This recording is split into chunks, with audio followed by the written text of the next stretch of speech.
Stamattina mi sono alzato, oh bella ciao, bella ciao, bella ciao.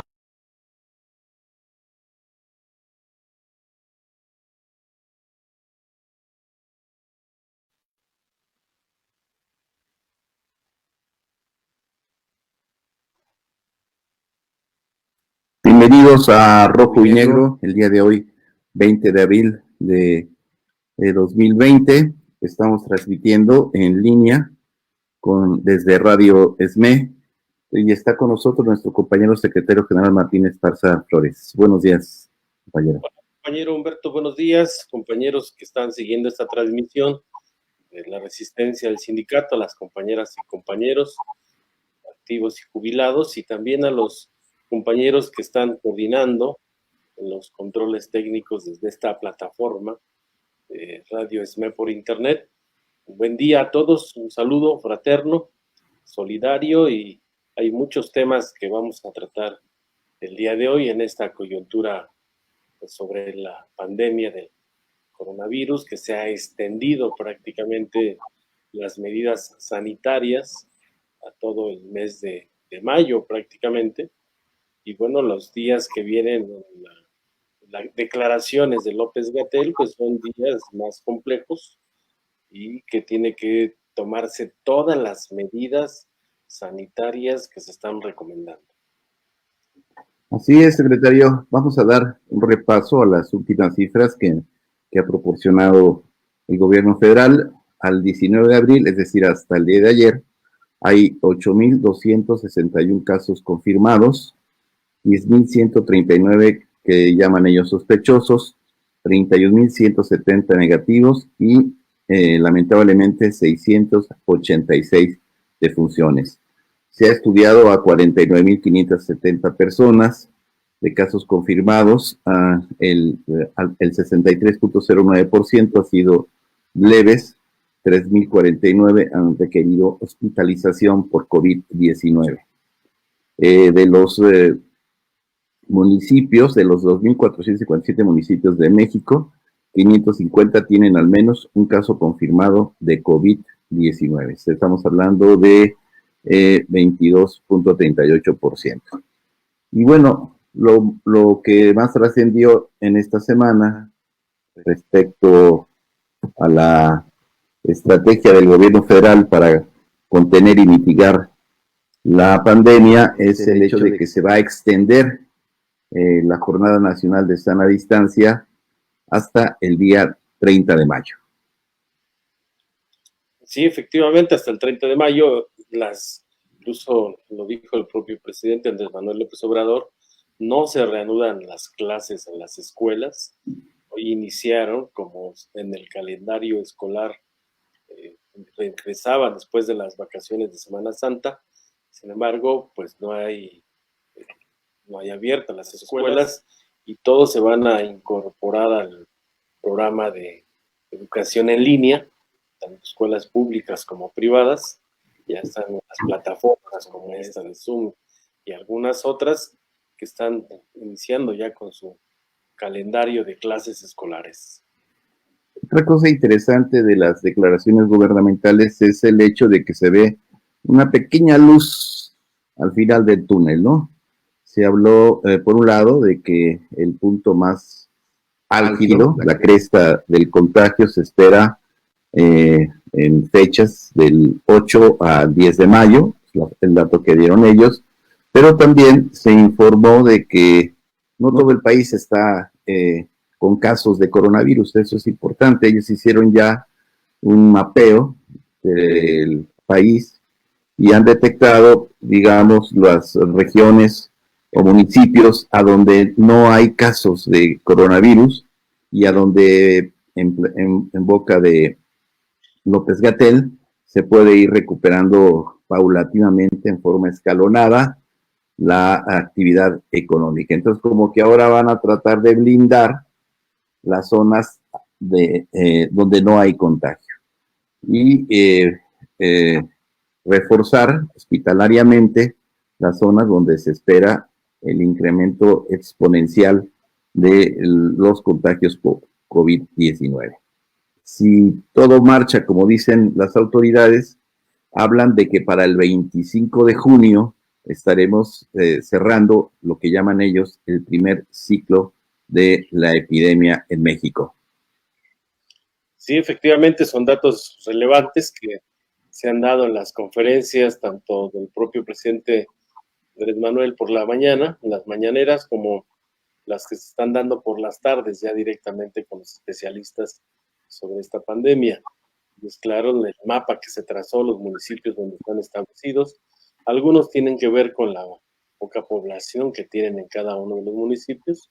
Las zonas más densamente pobladas, como la zona metropolitana, pues es donde se observa el mayor número de posibles contagios que se pudieran tener. Por eso las autoridades, como la Ciudad de México, han sido un poco más rigurosas en el sentido de que se queden en su casa, el Estado de México también, en Morelos, en Puebla, en Michoacán. Bueno, en Michoacán ahí hay cierta discusión con algunos gobernadores de los estados, que cada quien ha tomado sus propias decisiones con sus secretarios de salud. Sin embargo, pues todos les interesa mucho el tema de la salud de la población.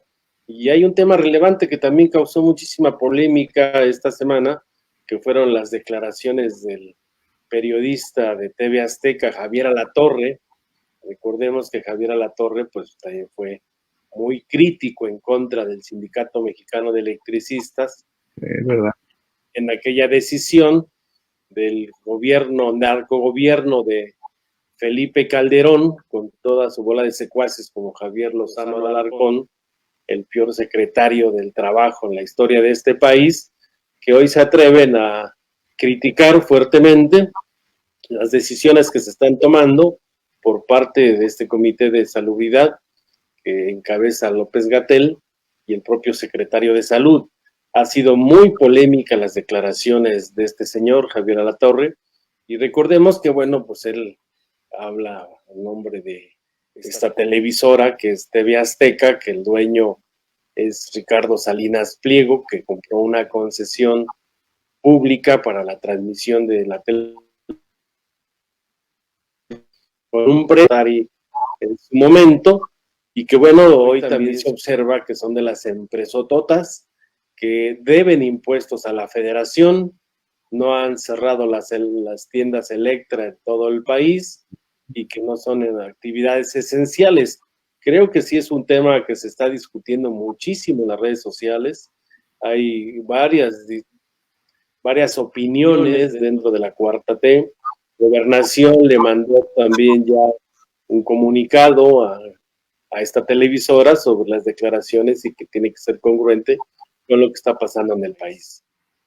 Sí, efectivamente así sonó como una especie de vendetta ante el cobro de los impuestos que debe, de el cierre de las tiendas Electras, como que había ahí malestar y mandaron a porque no se manda solo. Hay que recordar que durante la campaña de criminalización de la lucha electricista, este sujeto fue de los más duros golpeadores de los medios de comunicación, instruido, como se acostumbraba, por el gobierno federal del narco Felipe Calderón Hinojosa. Entonces, este detalle es muy importante porque hay otras expresiones que vale la pena analizar, lo haremos en el segundo bloque, de cómo se está configurando un escenario un nuevo escenario político a partir de la profundización y expansión de la pandemia. Es importante destacar que en otros países hay también ya buenas noticias. Digamos que los países que tienen el más alto grado de la pandemia han comenzado llaman ellos, a aplanar su curva. Por ejemplo, en Nueva York, donde había decesos por cientos, incluso llegó a haber miles en un solo día, ha venido ya descendiendo el número de las personas que por desgracia han fallecido por esta enfermedad. Y también ha venido disminuyendo tanto en Estados Unidos como en España, como en Italia, el número de personas infectadas. Esto quiere decir que también se puede anticipar que va para abajo la enfermedad, la expansión del contagio, y que entonces se podrán empezar a tomar medidas de desconfinamiento para la población. Y eso es importante porque en casos como el Estados Unidos hay una situación dramática que por desgracia está cobrando vidas de muchos de nuestros compatriotas que viven allá en los Estados Unidos. Sí, es el claro ejemplo en Estados Unidos de cómo, por no tomar las medidas a tiempo por parte del gobierno, pues la epidemia ha causado ya muchísimas bajas, y sobre todo la forma como están utilizando estos ventiladores para la población. Resulta, escuchando a varios reporteros de Estados Unidos que atienden las fuentes como Proceso, Jesús Esquivel, que es uno de los que regularmente están al día de lo que pasa en los grandes hospitales, pues resulta que han tomado la decisión de que si llega un joven infectado y llega uno adulto de la tercera edad, pues al que le dan el respirador y lo atienden es al joven y no al adulto. Entonces creemos que es una forma de discriminación lo que está pasando en Estados Unidos, pero también demuestra que su modelo económico privatizador del tema de la salud, porque allá todo es privado, pues no hay resultados tangibles para que la población tenga los grandes hospitales que puedan tener acceso. Y como siempre ha pasado en estas epidemias, la gente con menos recursos, que son los más infectados, son los que al final terminan pagando las consecuencias de las actuaciones de los gobiernos. Es el caso de los migrantes en los Estados Unidos, que durante el gobierno de Donald Trump han sido duramente discriminados con una actitud de persecución por parte del gobierno de los Estados Unidos, una descalificación de su presencia en ese país, y son de los sectores más vulnerables que en este momento, frente a la pandemia, está sufriendo las consecuencias. También es cierto que, dada la pérdida de empleos, de la desaceleración de la economía en los Estados Unidos, también las remesas que nuestros compatriotas envían a México han bajado considerablemente. Y van a continuar bajando porque continúa el gobierno de Donald Trump, siguen todo este proceso de campaña de repatriar a los connacionales que están allá buscando un trabajo para mandarle a sus familias, porque pues en México no hay empleos estables. Los pocos empleos que había en nuestro país, los gobiernos neoliberales se han encargado de acabar con ellos. Entonces, una forma de mitigar esta crisis económica, pues han tenido que ir a Estados Unidos. Sin embargo, todos los días están repatriando mexicanos, inclusive han puesto sus líneas aéreas por parte de Estados Unidos para mandarlos, y ya están llegando, por ejemplo, los mandan a Tijuana, los mandan a Guadalajara, los están regresando. Y eso sí es un tema que va después de que se levante la pandemia, de que pase todo este proceso del virus, pues lo que viene es un tema complejo de cómo levantar la economía. Algunos especialistas dicen que la economía se parece a una bicicleta, que para que no se caiga todos los días le tienes que estar pedaleando. Dejas de pedalear, pues se va a caer la bicicleta, y el problema no es levantar la bicicleta, sino echarla a andar. Y eso es lo que se observa hoy porque, bueno, hace 2 semanas, las noticias que dio la Secretaría del Trabajo es de que ya había más de 345,000 empleos de empresas que habían dado de baja a sus trabajadores, pero eso es sumarle también empleos indirectos. La economía en nuestro país, el 60% de la economía, pues es economía informal, y luego eso se le suma que al principio del gobierno, de la actual administración, también hubo ajustes al presupuesto y tuvieron que salir de la administración pública federal y estatal, pues también miles de trabajadores. Creo que sí es un tema de discusión nacional que se va a tener que hacer una vez que se levante esta pandemia. Así es, secretario. Vamos a un corte y regresamos con el análisis.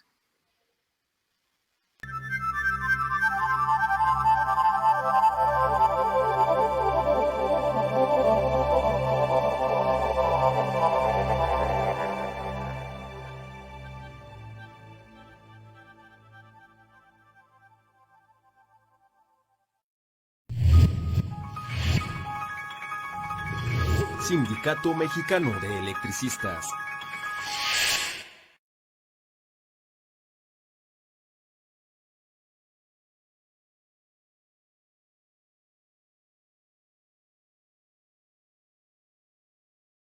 Buenas tardes, compañeras y compañeros de la Digna Resistencia, compañeras jubiladas y jubilados del glorioso Sindicato Mexicano de Electricistas. Reciban un cordial saludo de su servidora, Mónica Jiménez Acosta, secretaria tesorera del Sindicato Mexicano de Electricistas.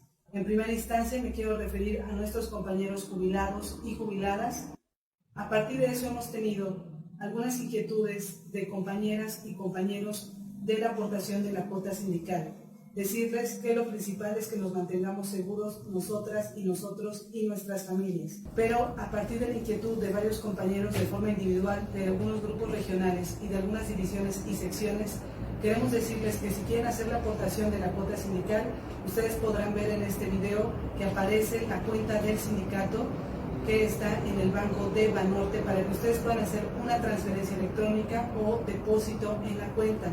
De no ser así, compañeras y compañeros, no se preocupen, una vez que se levante la contingencia que estamos viviendo a nivel mundial y nacional, podremos regularizar esta parte y tendremos cómo poderlo solucionar. Lo más importante es que nos mantengamos seguras y seguros.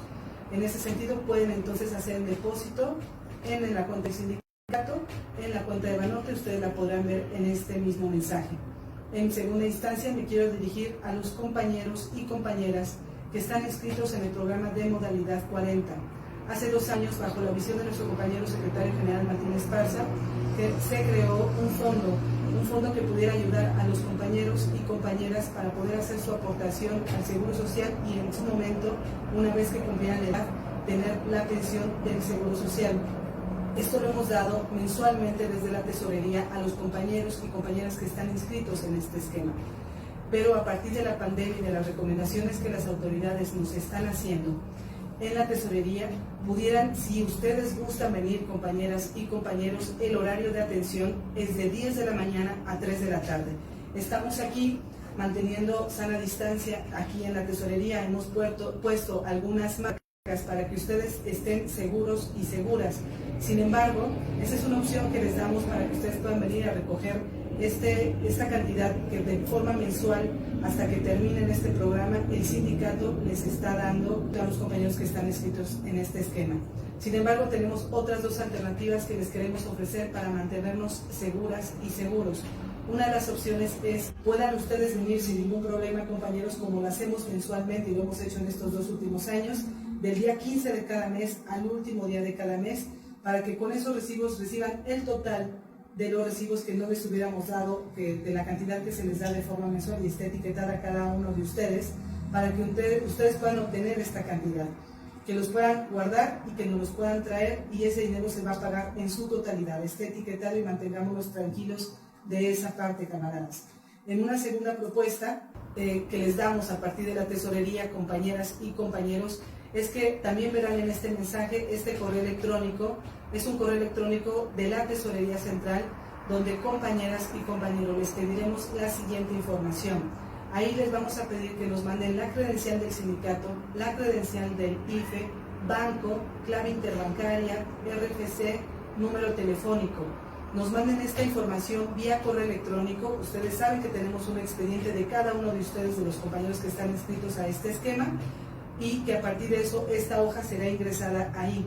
Nosotros nos contactaremos vía telefónica para rectificar los datos y a partir de eso, compañeras y compañeros, hacerles una transferencia de la cuenta del sindicato a su cuenta personal para que ustedes puedan tener la cantidad etiquetada para cada uno de ustedes. y que entonces puedan realizar sus pagos. Lo más importante es que nos mantengamos seguros, nosotras, nosotros y nuestras familias.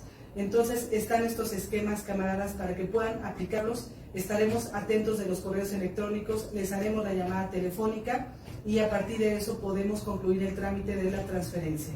Esa sería la información que tendremos por el momento a partir de la tesorería. Estamos a la orden y que viva el Sindicato Mexicano de Electricistas.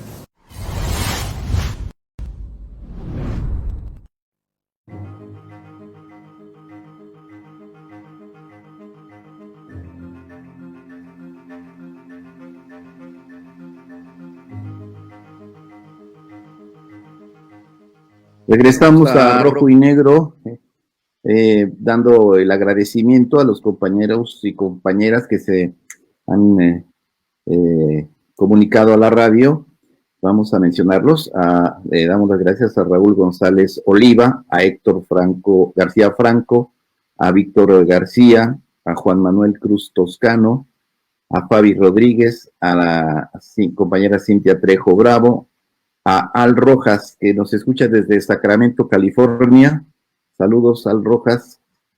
Elizabeth Gómez, Hugo Ramírez, Rosario Martínez, Joaquín Montero, Felipe Francisco Jiménez Sánchez, a la compañera Marichelo González, a Jorge Lovera Castañeda, al compañero Mario Navarrete, Luis López, Daniel Morales, Mauricio Gómez Manzano, Ricardo Godínez, Beto Olivares y Rocío García. A todos ellos y ellas les damos las gracias por su compañía en esta transmisión de Rojo y Negro. Vamos a continuar con el análisis. Ya se mencionaba, secretario de este medio de comunicación, que prácticamente estuvo llamando a desacatar las orientaciones del gobierno, las disposiciones sanitarias, a ignorar y desconocer lo dicho por el subsecretario de Prevención y Promoción de la Salud, López-Gatell. Pero hay otras señales que también vale la pena mencionar y que van en esa misma dirección de buscar el debilitamiento del gobierno, la confrontación y sacar raja de la coyuntura actual.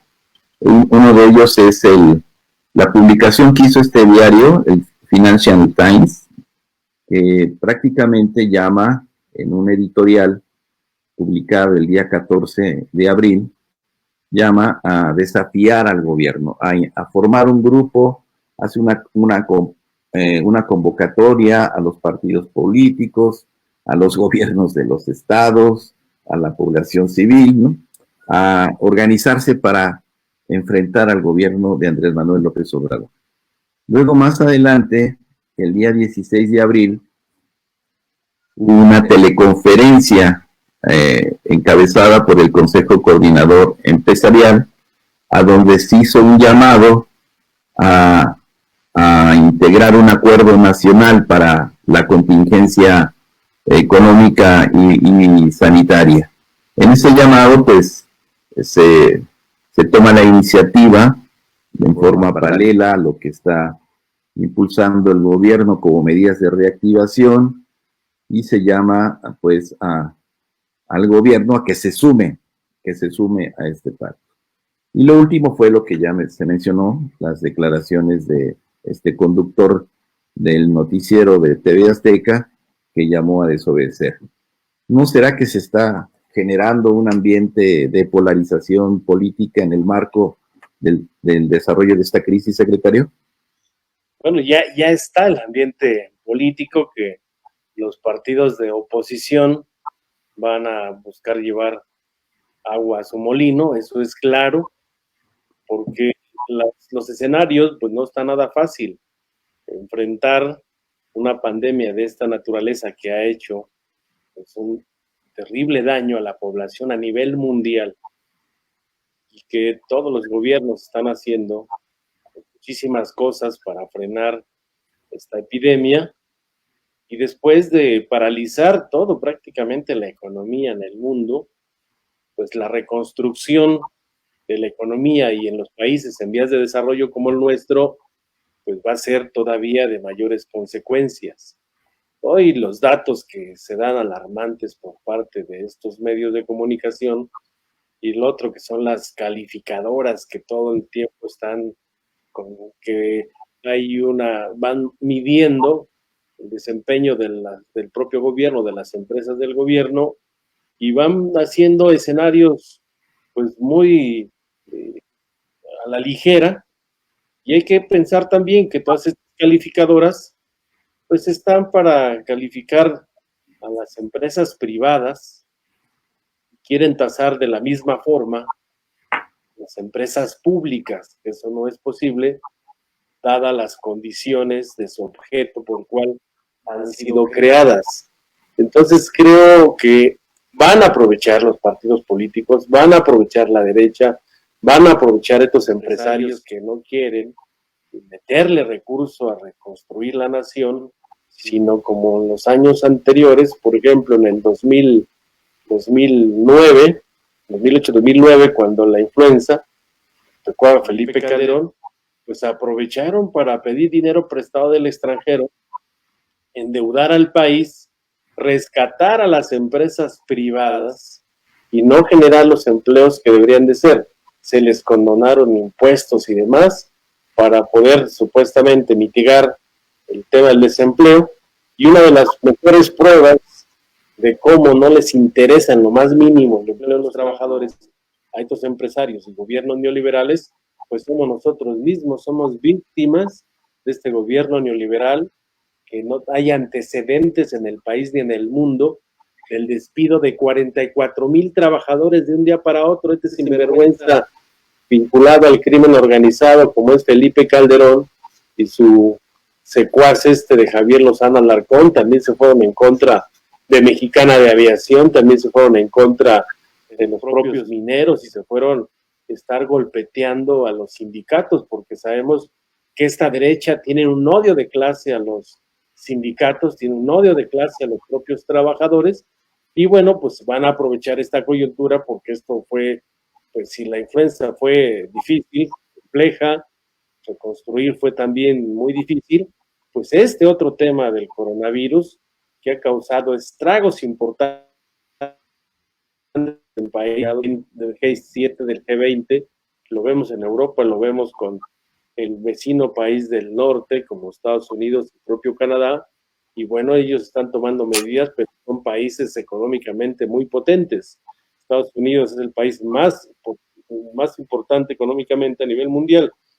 En el caso nuestro, después de que también han manipulado los precios del petróleo y que se ha sostenido nuestra economía con el petróleo y con las divisas y el tema del turismo, pues veamos hoy las playas, pues prácticamente están desoladas, se perdió toda esta etapa de turismo, de que llegaran divisas principalmente de turistas internacionales a las principales playas de nuestro país, se han caído las divisas que mandan los connacionales producto de la desaceleración económica en Estados Unidos.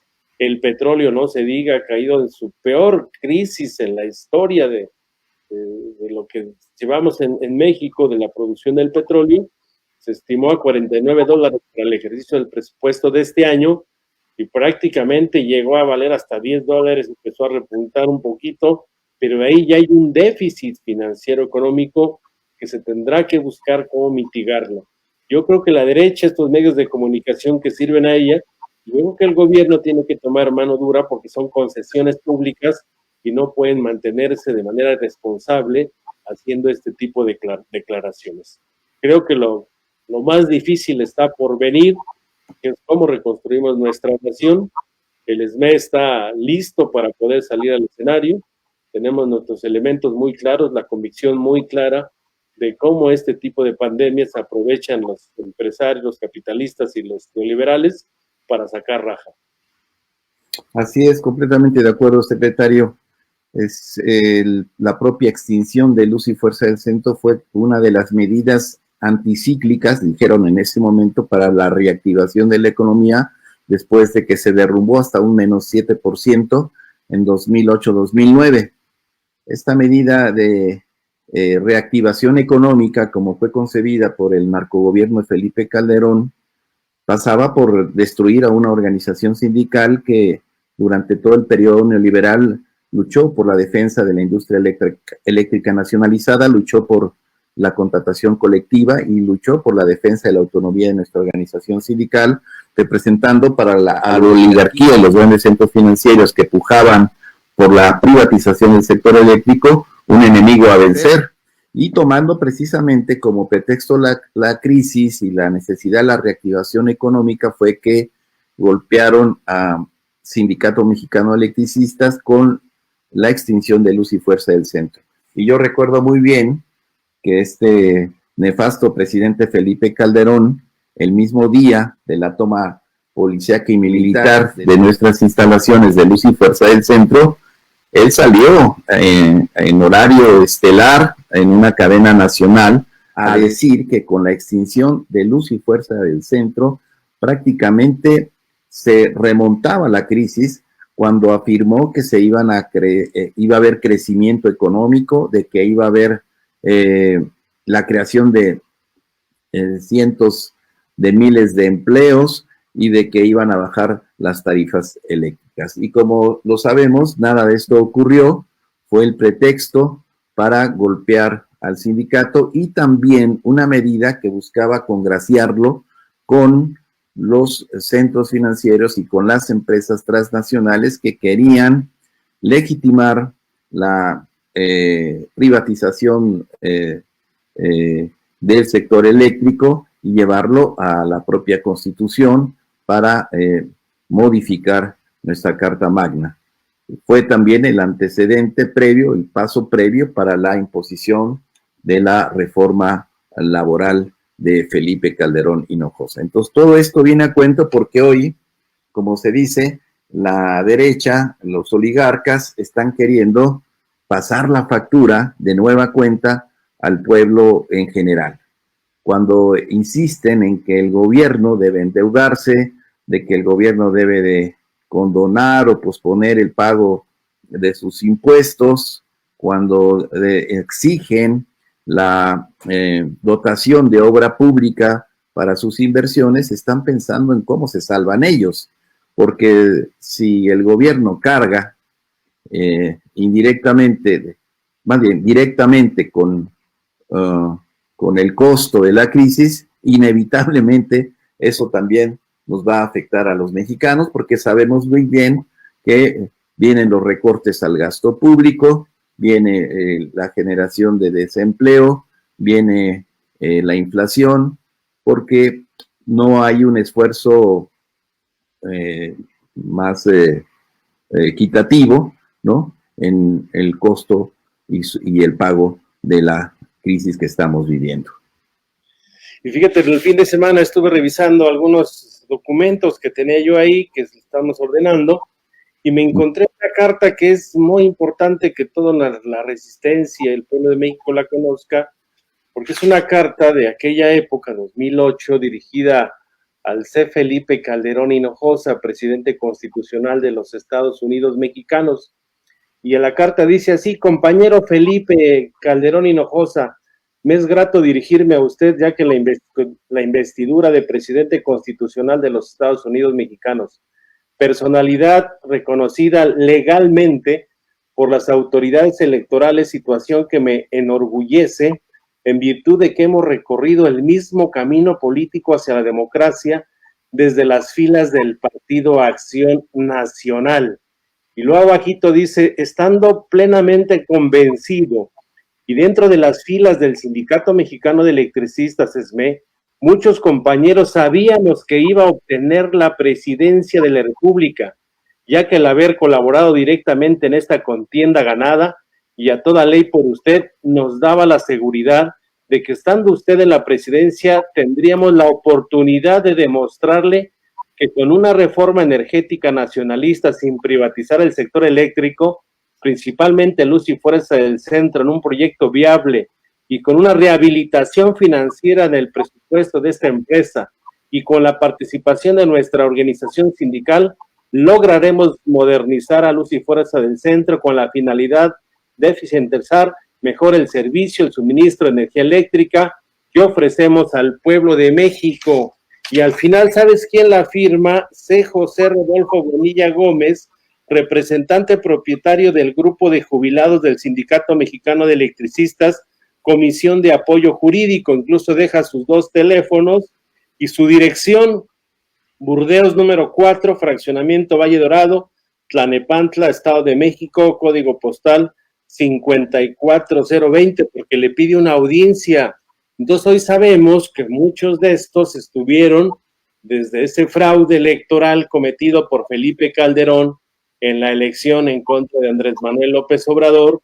Por eso no hay ninguna crítica a estos sinvergüenzas panistas narcotraficantes que se aliaron con el crimen organizado y que hoy salen con pues prácticamente una forma de querer crear condiciones en el país, de decir que ellos son unas ovejas y en el fondo pues son lobos, no son ovejas, son lobos, y que mientras muchos compañeros están en sus casas colocando una manta para decir fuera el SUTER de la zona del ESME y exigimos justicia porque nos asiste la razón, he visto muchas lonas, muchas pintas que están haciendo compañeros, incluso se ha sumado solidariamente la Asamblea Nacional de Usuarios de la Energía Eléctrica, este tipo, que es el abogado de la planilla de Oliva, de Pablo Rodríguez, de Ramón Ramírez, de todos los que quisieron contender el año pasado, son los que nos demandaron en la Junta Federal de Conciliación y Arbitraje.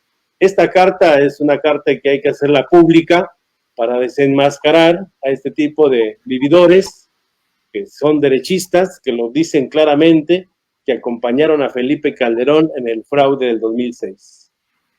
Mejor prueba no puede haber para vincular a los que traicionaron a la organización en el conflicto del decreto de extinción, porque hoy está muy de moda, secretario, que se han reinventado la historia, ¿no? Ahora resulta que son grandes luchadores sociales, demócratas, de izquierda, ¿no? Cuando durante muchos años, en su pasado, apoyaron al Partido de Acción Nacional, que en su momento fue el partido en el poder que golpeó al Sindicato Mexicano de Electricistas.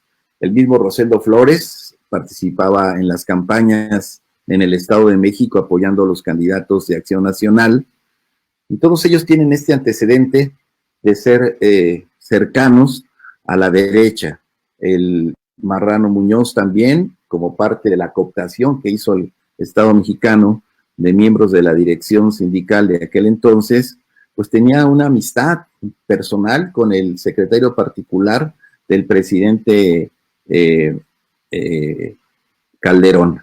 Y bueno, también hay un documento en donde le envía las felicitaciones por su onomástico y le hizo llegar un regalito, y ese era el trato que se daban entre ellos para conspirar en contra del Sindicato Mexicano de Electricistas y crear las condiciones internas de división, de ruptura con el orden institucional, para ir con terceras autoridades a pedir la intervención del gobierno, como hoy hace Todo para Todos, en contra de la autonomía de nuestra organización sindical. Y esa carta, coincido contigo, secretario, debe ser publicada para conocimiento de nuestra base, conocimiento público, y para precisamente documentar la conspiración que todos estos sujetos a lo interno y por fuera del sindicato montaron para crear las condiciones de la extinción de Luz y Fuerza del Centro. Sí, efectivamente, hay mucho material que hay que preparar para darlo a conocer, incluso a las propias autoridades, porque pues van, lo reciben en un lado, en otro, pero pues no saben los antecedentes y la forma cómo conspiraron en contra del ESME, cómo ellos vienen desde el Partido de Acción Nacional como militantes, que han estado ahí muy presentes, y que hoy, en la coyuntura de la elección de Andrés Manuel López Obrador como presidente de la República, en su campaña política, ahora salen y le reclaman y dicen, es que tú nos prometiste jubilaciones y miles de empleos. Entonces creo que sí son elementos que tenemos que explicárselo a nuestros compañeros de base, las comisiones de trabajo, para poder fortalecer nuestra unidad interna, defender nuestra autonomía y nuestra libertad sindical. definitivamente vamos a hacer la difusión de estos documentos que son de un valor histórico, en tanto que testifican, documentan la traición al Sindicato Mexicano de Electricistas. Vamos a ir a un corte, compañeros y compañeras, y regresamos con Rojo y Negro.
Regresamos a Rojo y Negro, compañeras y compañeros. Estamos transmitiendo desde Radio ESME nuestro programa de cobertura especial de esta contingencia sanitaria. Tenemos por ahí unos saludos, secretario. Sí, hay más llamadas de compañeros que están siguiendo esta transmisión. Francisco Alejandro Guzmán Piña, Rafael Luque, Javier García Camacho, Gerardo Jesús Gutiérrez Arzate, Dala Araujo, Carlos Fernández, Daniel Pineda, Manuel Feliciano, Guillermo Correa, Ariel Zamora, Rey Julián Martínez, Lili Lino, Óscar Magariño, Rayo Ortiz, Israel Cervantes, desde Silao, Guanajuato, compañeros trabajadores de General Motors, Logan Figo, Roberto Alcántara, Josué Prisciliano, Cuauhtémoc Cerratos, Jorge Lazo Flores, Adriana Zamudio, Marco Antonio Lozano, Carlos Fernández, Ricardo Salas, Marco Vinicio Hernández y Pablo Eg. Y hay muchos más que están siguiendo esta transmisión. Les enviamos un fraternal saludo a todos ustedes por seguir la transmisión y reproduciendo también para que otros compañeros a través de distintas redes sociales puedan escuchar lo que estamos aquí vertiendo en este programa de Rojo y Negro desde Radio SME por Internet. Muchas gracias, secretario. A continuación vamos al bloque de las efemérides de la Resistencia. Vamos a ir por años, porque ustedes saben que hemos realizado múltiples actividades para defender a nuestra organización sindical y luchar en contra del decreto de extinción. En 2010, el 20 de abril, visitamos a la Suprema Corte de Justicia para exigir el respeto al orden constitucional, considerando pues que el decreto de extinción era completamente ilegal, de que no había cumplido con los procedimientos orgánicos y administrativos de la propia Administración Pública Federal, de que había pasado por encima del legislativo, y bueno, nosotros fuimos a la Suprema Corte de Justicia para demandar el respeto al orden constitucional. El 25 de abril se instala en el Zócalo capitalino la huelga de hambre. En 2012, el 25 de abril de 2012, se realizó la cuarta Asamblea Magna del Grupo de Jubilados, con la participación de nuestro compañero secretario general Martín Esparza Flores y del compañero, que en paz descanse, Carlos Magareño. El 26 de abril del 2012 realizamos la Asamblea General Legislativa de Pactos en la búsqueda de la creación de la nueva Central de Trabajadores, con la presencia del doctor Pablo González Casanova. En 2013, el 20 de abril, empezamos la caravana por el derecho y la justicia del trabajador, que se trasladó a Querétaro. El 21 de abril de 2012, la caravana se trasladó a San Luis Potosí, donde fue recibida por diferentes organizaciones del Frente Sindical Potosino. En abril también estuvimos el día 22 en Coahuila. Ahí se recibió la caravana, realizamos una conferencia de prensa. La caravana llegó a Monterrey el día 23, estuvo también el día 24 en Nuevo Laredo, Tamaulipas. Fue el punto final de nuestra caravana. Aquí nos recibieron distintas organizaciones. ¿Y cuál fue el propósito de la caravana? Fue visibilizar el acto, faltan adjetivos para decir vil, ¿verdad? Servil de la Suprema Corte de Justicia de la Nación, que habiendo ganado nosotros en un tribunal colegiado de circuito en materia de trabajo el derecho a la sustitución patronal en Comisión Federal de Electricidad, lo que ahora seguimos demandando, ¿verdad?, a través de la recuperación de nuestra zona en materia de trabajo, pues lo negó, echó abajo la sentencia. La Suprema Corte de Justicia de la Nación actuó en contra del Estado de Derecho y echó abajo la sentencia que nos daba el derecho a la sustitución patronal. Y pensaron que con eso nos iban a derrotar, pues no. La Asamblea del 4 de febrero de 2013 acordó intensificar la movilización, recurrir a la Comisión Interamericana de Derechos Humanos, desacatar la sentencia de la Corte y seguir la digna resistencia. Y por eso fue que programamos esta caravana, secretario, que fue muy interesante en su recorrido, conocer la solidaridad del pueblo de México con la digna lucha de resistencia del Sindicato Mexicano de Electricistas. Sí, fue un evento muy importante de visibilización de cómo en México la justicia solamente obedece a intereses de los gobiernos en turno, de los empresarios, porque pues si observamos los mexicanos cómo se integra la Suprema Corte de Justicia de la Nación, cómo se dan los puestos para jueces, para magistrados, pues prácticamente no es democrático de que se proponga por el presidente de la República y se acuerde por el Senado de la República, y después ya los ministros que están ahí, pues ellos se encargan de estarle dando pues su reconocimiento a jueces y a magistrados.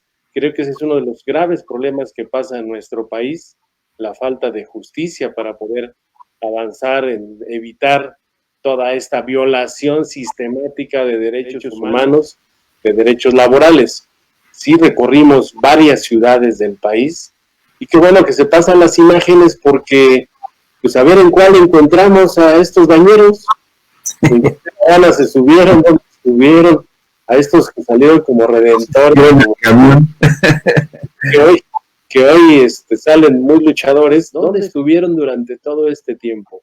Se fueron a liquidar muchísimos al principio, y hoy, después de que nos ha costado muchísimo trabajo mantener la vigencia de nuestro sindicato con la toma de nota, nuestro Registro Nacional de Industria, y estamos en la lucha permanente por recuperar nuestra zona y materia de trabajo, ahora resulta que la campaña es una campaña de linchamiento en contra nuestra, pero no hay un comunicado en contra del SUTER, no hay tampoco ningún comunicado en contra del narcogobierno de Felipe Calderón, el narcogobierno donde estuvo también Javier Lozano Alarcón, donde estuvo Jorge Gutiérrez Vera, que fue el artífice para convencer a Jorge Tape y algunos otros de reunirse y crear una planilla de oposición.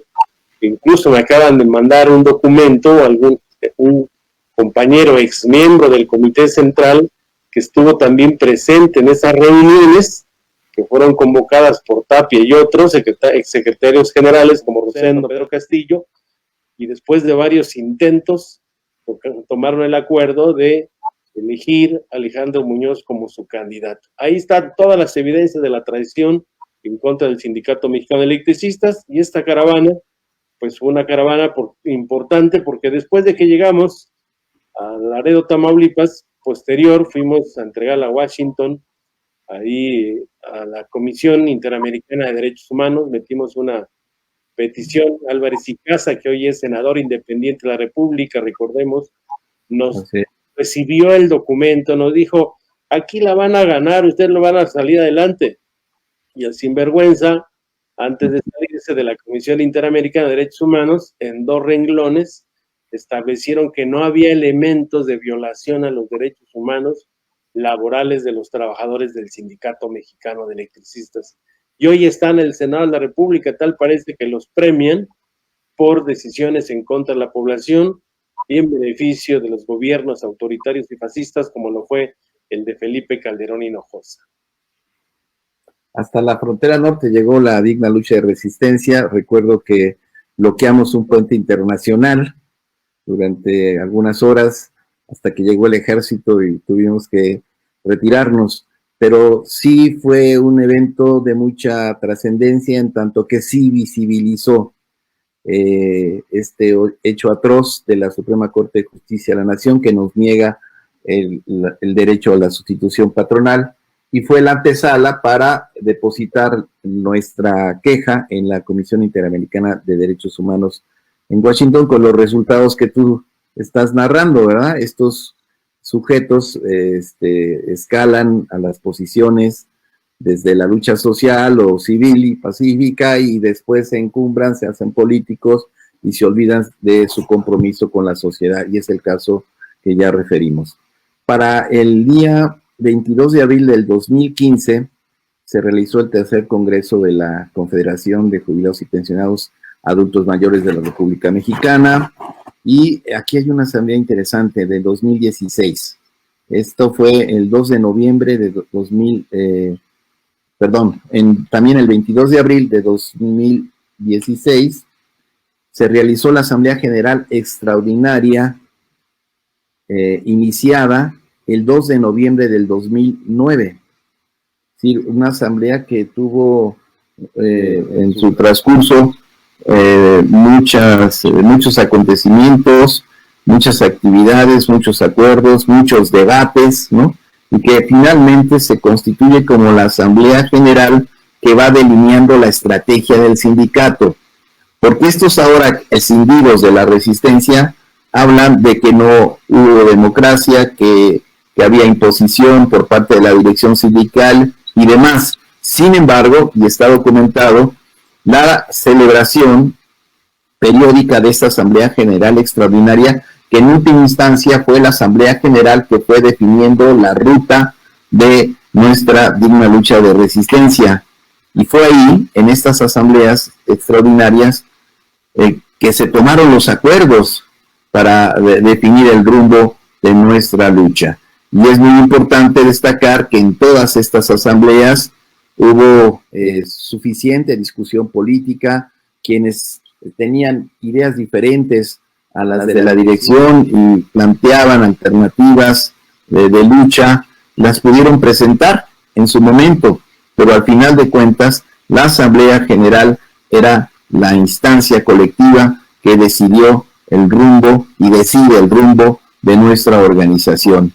Y en esa fecha de noviembre de 2009 es cuando se inicia y termina precisamente el 22 de abril del 2015 con un paquete de acuerdos que le dan legitimidad al nuevo rumbo que asumió la organización después de haber sufrido por segunda ocasión la exclusión del sector eléctrico nacionalizado, esta vez por efecto de la sentencia de la Suprema Corte de Justicia que nos dijo: liquídense, vayan y cobren, ya no tienen nada más que hacer. Y la Asamblea dijo que no, y la Asamblea planteó que hubiera una estrategia de intensificar la lucha social, de buscar una salida política negociada, y a partir de ese acuerdo es como nosotros tomamos la decisión, por acuerdo de Asamblea, de pasar a una etapa de negociación con los resultados que ahora conocemos. Sí, qué tan importantes son estas efemérides, porque tenemos muy bien registrado cada día qué actividad está acompañado de fotografía, de video, y eso nos va a permitir, pues, presentarles a toda la organización, y además la conocen las organizaciones sindicales que acompañaron esta lucha de resistencia. Y es increíble que mejor usuarios de la energía continuaron en la lucha en solidaridad con el SME, que muchos de los trabajadores que tenían la obligación estatutaria de no liquidarse y mantenerse firmes por defender al Sindicato Mexicano de Electricistas. Estas efemérides valen la pena editar muy bien por mes, por año, para mantenerlo como parte de los datos duros, para poderlo explicar en distintas conferencias, para que cada trabajador pueda tener en su casa un documento de esta naturaleza, de todas las actividades que hicimos, que además de las actividades centralizadas que hicimos, también formas de organización familiar, organización con los usuarios, con otras organizaciones sindicales, con la Confederación de Jubilados Pensionados Adultos Mayores, con la organización política del pueblo, los trabajadores. Vaya, entonces, enhorabuena por mantener esta historia todavía vigente del Sindicato Mexicano de Electricistas.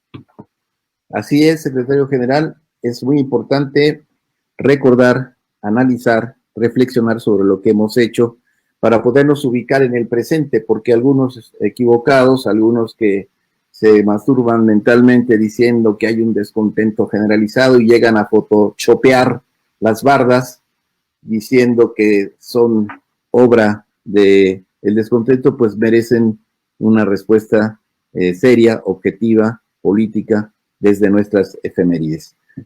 Tenemos la necesidad de terminar la transmisión.